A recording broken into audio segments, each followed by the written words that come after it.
ભાવનગર મહાનગરપાલિકાની સ્ટેન્ડિંગ કમિટીની બેઠક 3 મહિના બાદ યોજાઈ હતી, જેમાં કુલ 101 કરોડ રૂપિયાના 142થી પણ વધુ ઠરાવોને મંજૂરી આપવામાં આવી। બેઠકમાં વિધવા મહિલાઓ માટે કરવેરામાં મોટી રાહત આપવાનો નિર્ણય લેવામાં આવ્યો છે, જેમાં હવે 1.5 લાખ રૂપિયા સુધીની આવક ધરાવતી મહિલાઓને આવકવેરામાં છૂટ આપવામાં આવશે।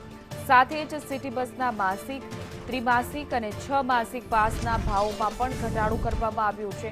ચેરમેન કિશન મહેતાએ આ અંગે માહિતી આપતા જણાવ્યું કે આ નિર્ણયો નાગરિકોને સીધી રાહત આપશે અને શહેરના વિકાસ કાર્યોને ગતિ મળશે। અમારી ચૂંટાયેલી પાક પછી પહેલીવાર હું સ્ટેન્ડિંગ બન્યો, ત્યારબાદ સ્ટેન્ડિંગ કમિટીની રચના થઈ, મારી ચેરમેન તરીકેની દાયિત્વ થયું। પહેલી સ્ટેન્ડિંગ મળી હતી અને પહેલી સ્ટેન્ડિંગમાં અમે 142 એજન્ડાઓ લીધા હતા। તમામ 142 એજન્ડા અમારી કમિટી દ્વારા મંજૂર કરવામાં આવ્યા છે। 142 એજન્ડાઓ મંજૂર કરતા 101 કરોડના વિકાસ કાર્યને અમે મંજૂરી આપી છે।